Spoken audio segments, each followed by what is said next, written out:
cool. So I realized like I tried to make this talk a while ago, like yesterday. And 8 minutes is like nothing. So like, sorry, this is sort of a bit of like a nothing burger, but okay. So let's start. I won't talk about non-commutative key polynomials first. I'll talk about non-commutative Schur functions, and I won't tell you what they're good for. There is a definition, and we do use this calligraphic or factor J sometimes, and it's sum over permutations, sine.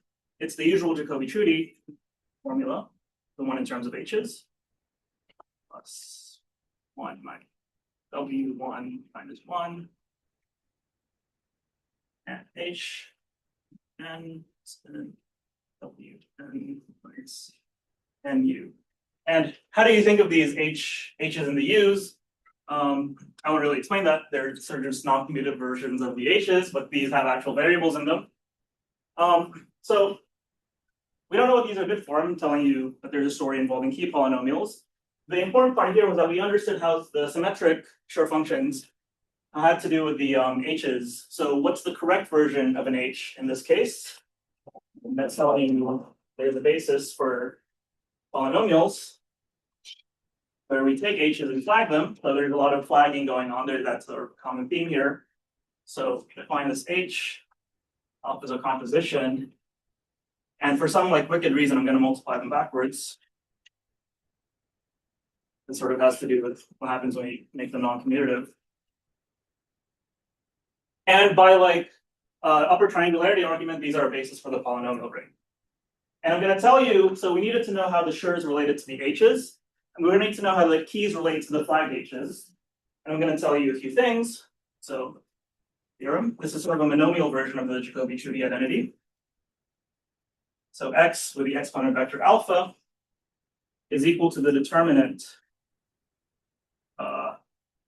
I.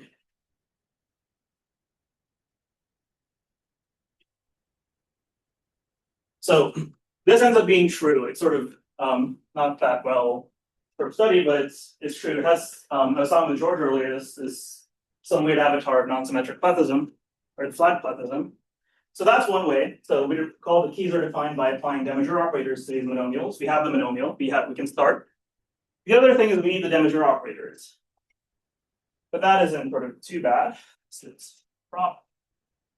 So you could apply a Demazure to something in the flagged basis, and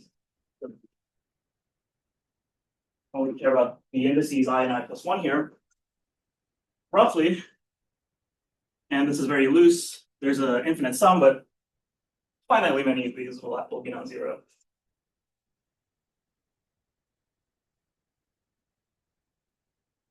Minus. The point is that we can compute with the Demazure operators on this basis. It's sort of practical.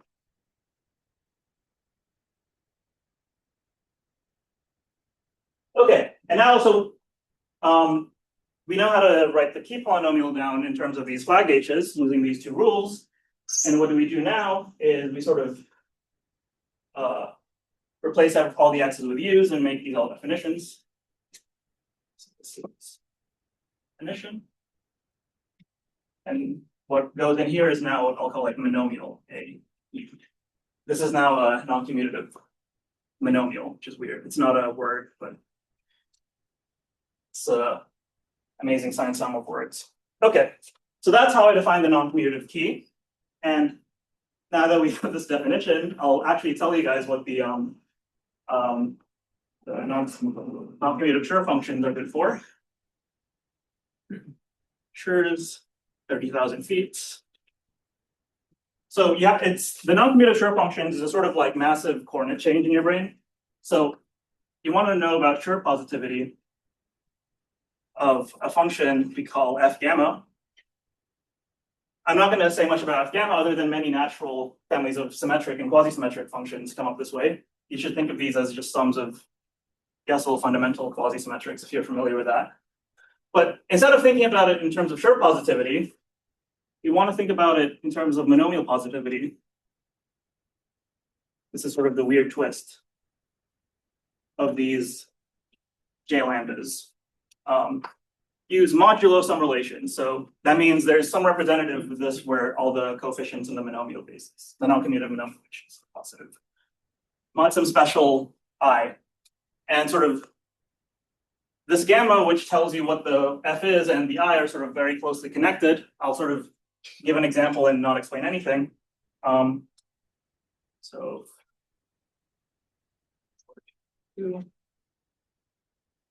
sort of recover classical results due to Edelman and Green.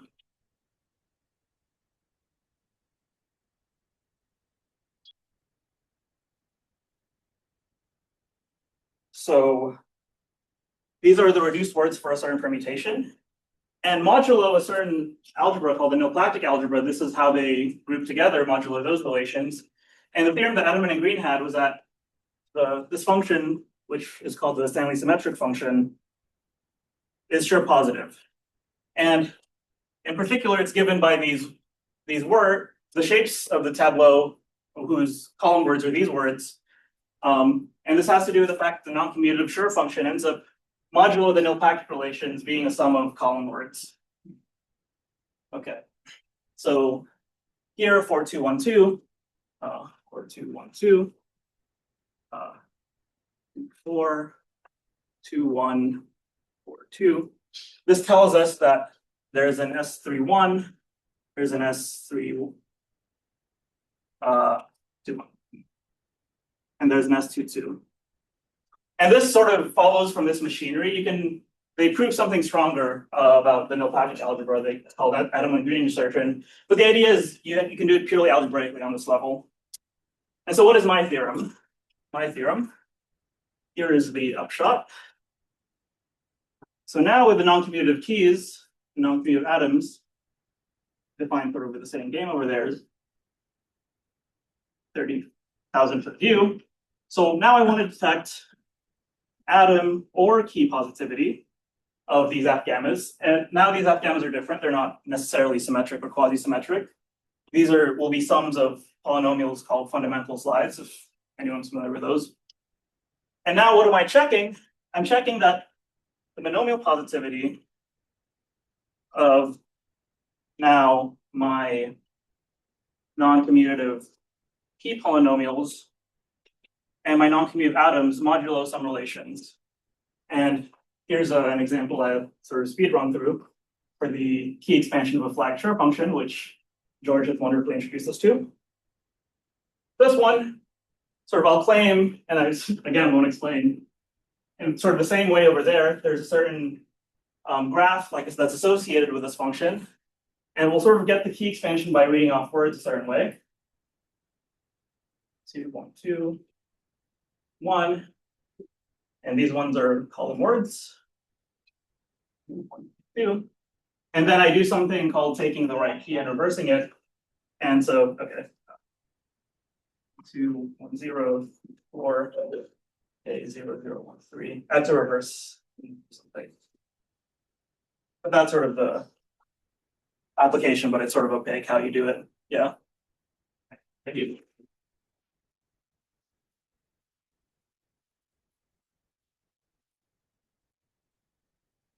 You have a question?